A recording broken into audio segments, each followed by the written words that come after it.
Now you have some time to look at questions 1 to 6.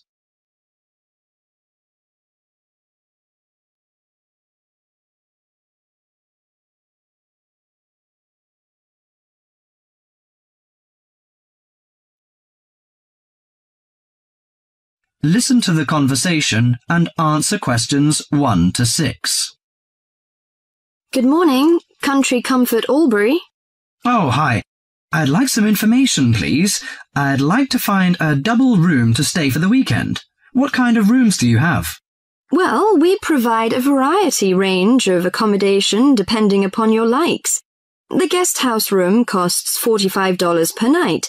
It provides air conditioning and shower, and a waterfront room costs $80 per night. It has got its own balcony overlooking the foreshore of the lake. We've got a kid. How do you charge for children?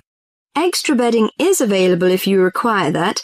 If the kid is aged 12 and below, the cost is $10 per night for the guest house room and $15 for the waterfront room. Do you have a swimming pool, tennis court or something like that? Yes, we've got a swimming pool, which is free for all the guests.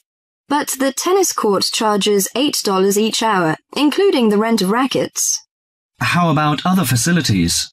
We provide free off-street car parking and internet access. We also installed in-house movies, but that costs $4 per hour. Oh, we don't think we need that. Because of the kid, you know. We don't want him to see movies on the weekend. Well, we also offer ironing equipment in the room. That's useful, I think.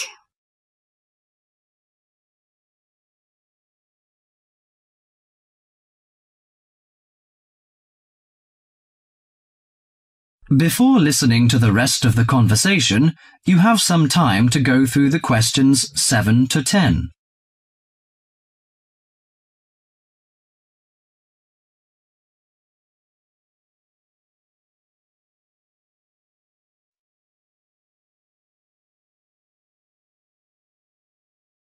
Now listen to the last part of the conversation and answer questions 7 to 10. Great! Could you tell me the address? How do we get there? Yes, it's Country Comfort Albury, Albury, at 648 Dean Street, New South Wales. 648 Dean Street, D-E-A-N, is that right? Yes. Well, I wonder what activities are available there in this season.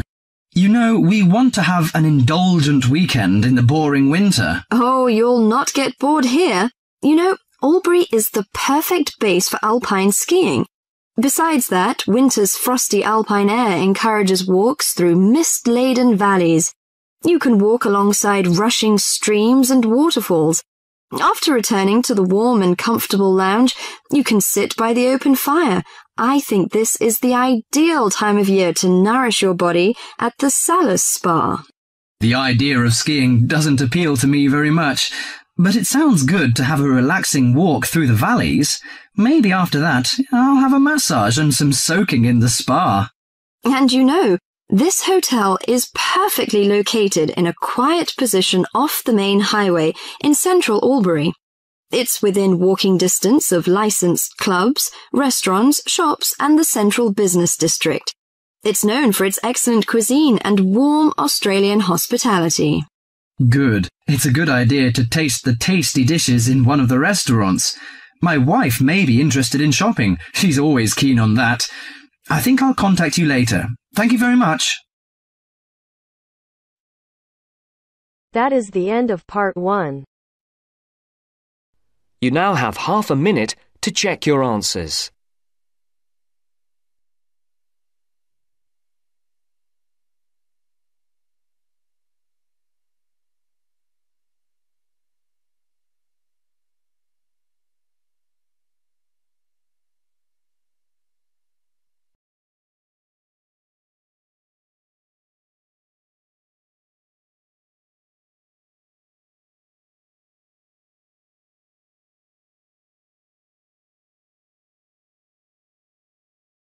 That is the end of part 1. You now have half a minute to check your answers.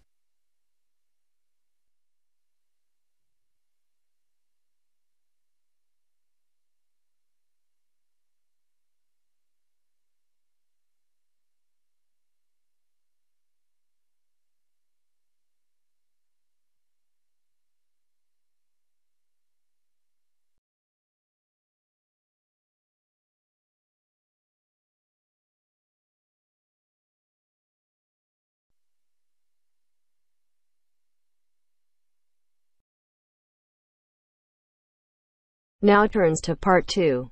Part 2. You are going to hear a talk given by Madeline. She is going to introduce the recreational facilities on campus and in town. First, you have some time to look at questions 11 to 20.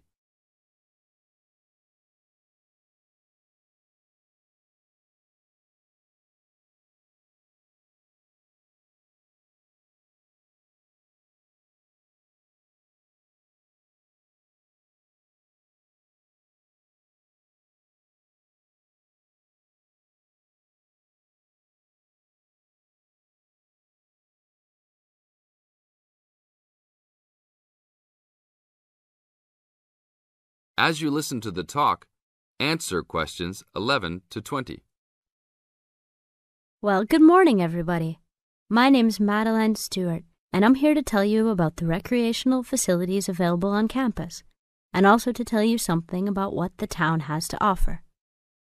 You may already know that your Students' Union membership also includes membership of the Sports Union, which provides a range of sporting and recreational facilities on campus, much the same as those in most British universities. The Sports Union has football, tennis, and cricket teams in local competitions. And really, most sports are catered for in some way on campus, even if they're just social matches. In the building itself, there are fitness classes and a full gym, including weights. The Sports Union can also provide cheap tickets to some major sporting events. And to keep you up to date with everything available, there's a weekly newsletter distributed around the campus. You should check this to find out the names and phone numbers of the contact people for each sport or activity you're interested in. Yes, did you have a question? Yes, apart from what you've just said, does the Sports Union offer individual help in any of its activities, for example, in getting fit and healthy? Yes, we do. The Sports Union has a fitness assessment clinic every Friday, staffed by the resident sports trainer, who can provide advice on the best program for you and refer you to various charts. I'm sure you all realize that for any medical assessment or health problem, you should go to the University Medical Service. The sports trainer can also advise you on a suitable training program using the weights. And now on to Ashbury.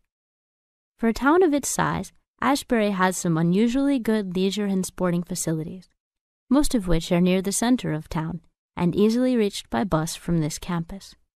There's a new, well, almost new, Olympic-sized swimming pool. That's not quite in the central town area, but it's only a 5-minute walk from the bus stop. Above the pool, there's a high-tech fitness center that any of you more serious fitness lovers would need to check out. Then, in the center of town, there's a sporting complex called the Anderson Center, which contains squash courts and facilities for a number of other indoor sports, such as basketball. And just around the corner from the Anderson Center, in the main street there, is an indoor bowling alley. All of these facilities are listed in the weekly newsletter, so I encourage you all to look through it and... That is the end of Part 2. You now have half a minute to check your answers.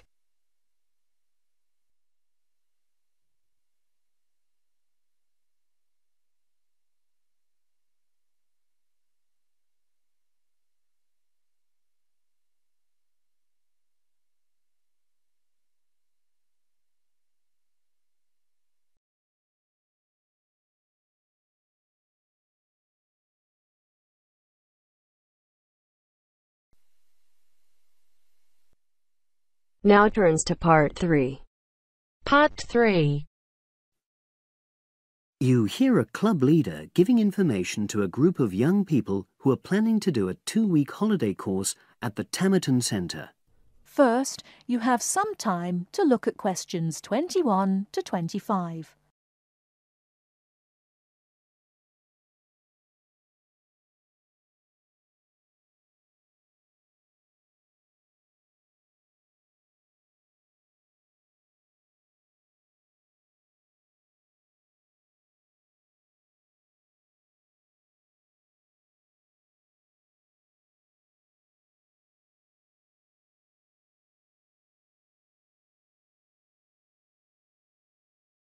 Now listen carefully and answer questions 21 to 25. Hello, everyone. I've been asked to talk to you this afternoon about next month's trip to Tamerton Study Center for the 2-week course.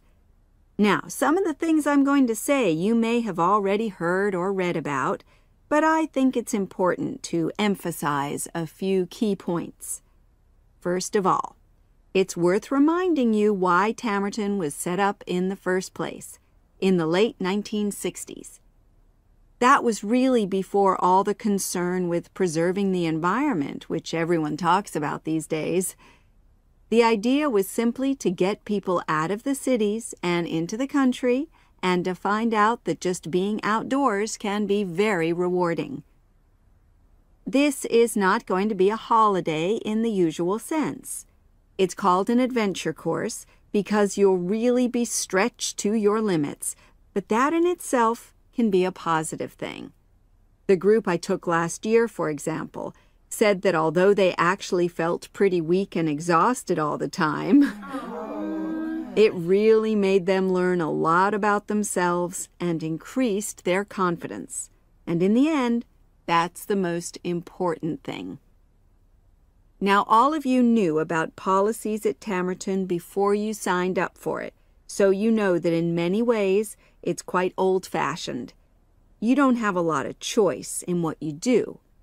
But something which I think makes the place so special is that you get to try so many different things every day. For instance, one day you'll do climbing, and the next you'll be surveying rock pools. It's not intended that you become an expert in any of them. It's more like a taster, which you can follow up if you want. And there isn't a lot of free time. Organized activities and talks, etc., go on until 9 p.m., and lights go out at 11 p.m. There are table tennis tables with all the equipment and board games, though I have to say the pieces often go missing, so it's a good idea to take your own.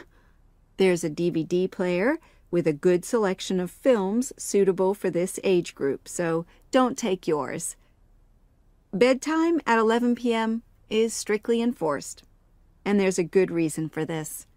You're all under 18, and we organizers need to know that all group members are accounted for in the house as we close for the night.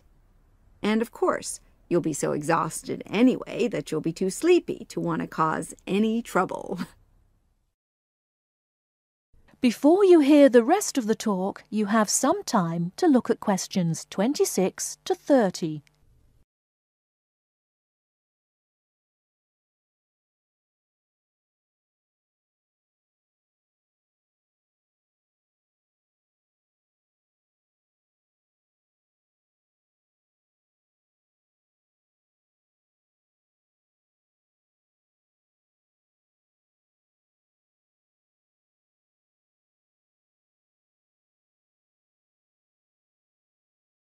Now listen and answer questions 26 to 30.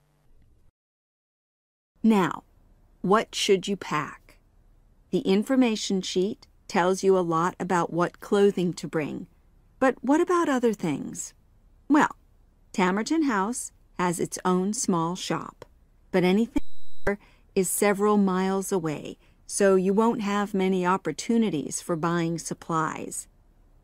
So in this last part of my talk, I'm going to explain what objects you should take with you to the center, what you can take if you want, and also, very importantly, what you cannot take. Several of you came up to me before this talk and asked whether you can take things like kettles or hair dryers. The answer is there are plenty of these electrical appliances available in the center, and they are of the proper voltage and are checked regularly. Yours may not be, so the rules at Tamerton say you can't bring them into the center because it's considered a fire risk. Remember, it's a very old house. Now, another question was about cell phones. Although you definitely can't have them on during inside talks, you equally definitely need them when you're out on exercises. So they're a must, I'm afraid. Anybody who wishes to talk to me about borrowing a phone for the fortnight, please see me after this talk. Now, the weather's heating up at the moment, and you'll be outdoors a great deal. If you wear proper clothing, especially a hat, sun cream is optional. Also, they sell high-factor cream in the shop, so you don't have to take any of your own unless there's a special kind you use. Now, there's a special note about things like deodorants, which come in aerosol cans. I need to tell you that these are banned in the center because apparently they have the habit of setting off the fire alarms. If you want to take an aerosol can, you'll actually be at risk of being told to leave. And finally, people have been asking about whether they need to take towels. Well, the center does provide 1 towel per guest, which you're required to wash yourself. If you're happy with that, then don't bring another. If not, take one of your own. Just remember how much outdoor exercise you'll be doing and how dirty and wet you'll be getting.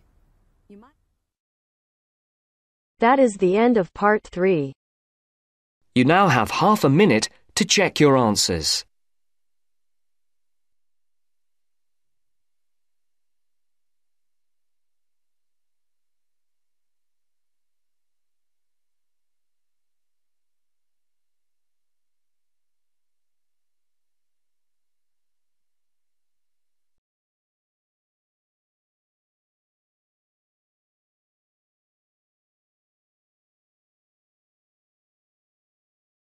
Now turns to part 4.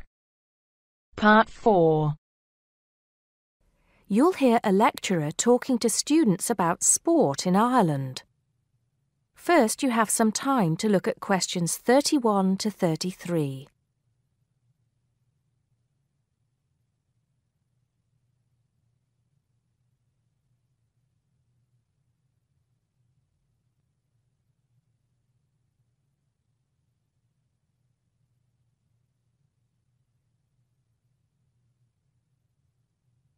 Now listen carefully and answer questions 31 to 33. Now, today we're going to be finding out about the most popular sports in the Emerald Isle. That's Ireland, of course. Can you guess what they are?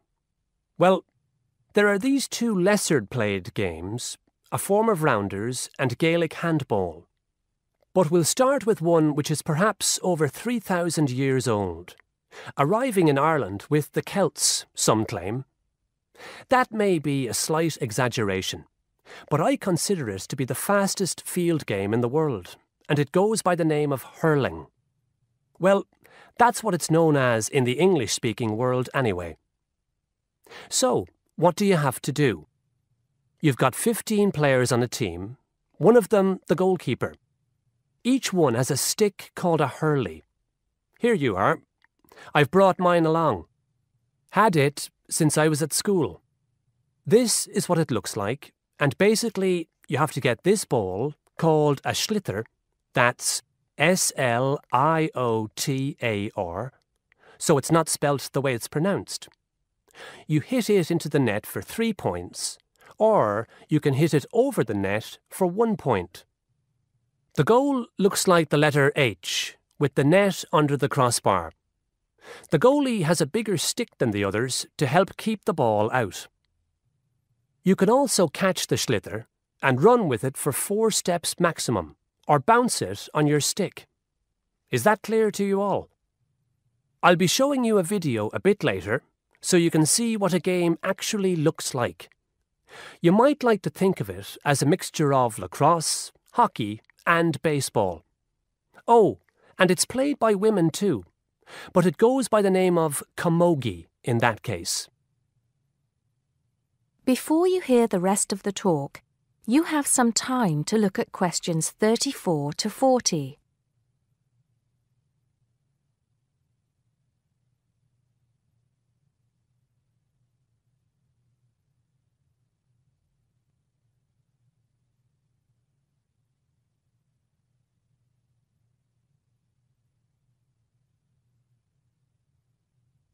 Now listen and answer questions 34 to 40.